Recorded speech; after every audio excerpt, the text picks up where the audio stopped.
Knowing Duke Snider wasn't enamored with the new home of the Dodgers, the Cardinals made a bid to acquire him, but the price was deemed too high.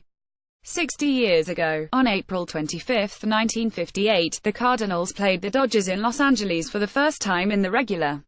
The Dodgers left Brooklyn after the 1957 and relocated to the Los Angeles Memorial Coliseum while waiting for Dodger Stadium to be built. Snider, a left-handed pull hitter who thrived at Ebbets Field in Brooklyn, was frustrated by the dimensions of the Coliseum.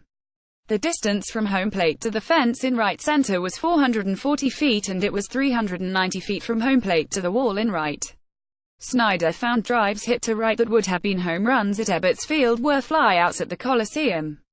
The Coliseum was much friendlier to right-handed pull hitters, with a distance of 251 feet down the line from home plate to the left field fence.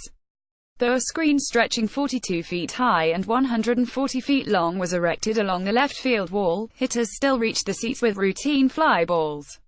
Musial's mentor Snider, the Dodgers' highest-paid player at $42,000, was batting .231 with one home run when the Cardinals arrived in Los Angeles for the first time in 1958. Pet's left knee was bothering him and he was being booed by hometown crowds who expected the outfielder to hit with the kind of power he displayed in Brooklyn. Asked by the Los Angeles Times about his knee, Snider replied, "It hurts like the dickens." Asked about the booing, Snider said, "I'm used to it and I expect it when I'm not going good.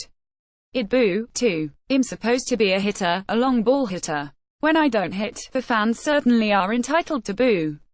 Before the opening game of the series with the Cardinals, Snider and his St. Louis counterpart, left-handed hitter Stan Musial, met at the batting cage, and Musial tried to console him. In his book Stan Musial, The Man's Own Story, Musial recalled the conversation. "You can't let this thing throw you," Musial told Snider. "You can't beat a park like this, so join it." In the game that night, Musial practiced what he preached. He produced a double and 3 singles in 4 at-bats against a left-hander, Fred Kipp, and raised his batting average for the to .533 in 9 games. Snider was 0 for 4, but the Dodgers won, 5-3. Box score in the St. Louis Post-Dispatch. Bob Broeg wrote, "If the Cardinals can't win with Stan Musial hitting as though he had invented the game, what's going to happen to the Redbirds when the man cools off to _0, say, a simple .400 high-stakes?" The game, however, was overshadowed by Broeg's Post-Dispatch exclusive reporting how the Cardinals discussed with the Dodgers a proposed trade involving Snider. According to Broeg, Dodgers general manager Buzzy Bavasi offered Snider to the Cardinals for third baseman Ken Boyer and outfielder Wally Moon. Though Cardinals general manager Bing Devine wanted Snider, whose power stroke was suited for St. Louis Busch Stadium, formerly Sportsman's Park, he thought Bavasi was asking too much in return.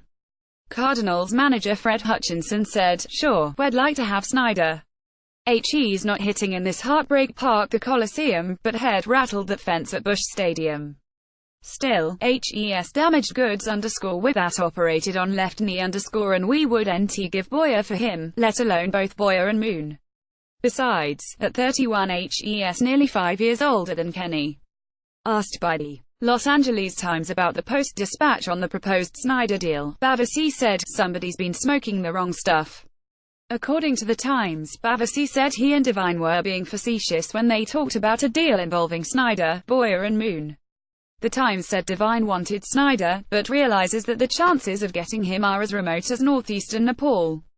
Devine, though, continued to shop for a left-hander hitter and admitted discussing a proposed deal with the Reds for either of their catchers, Ed Bailey or Smokey Burgess.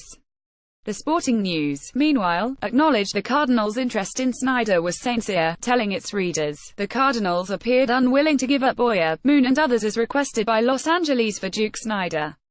Snider snapped out of his slump and batted .312 for the 1958 Dodgers, but his 15 home runs were far below the 40 or more had hit in each of the previous 5s.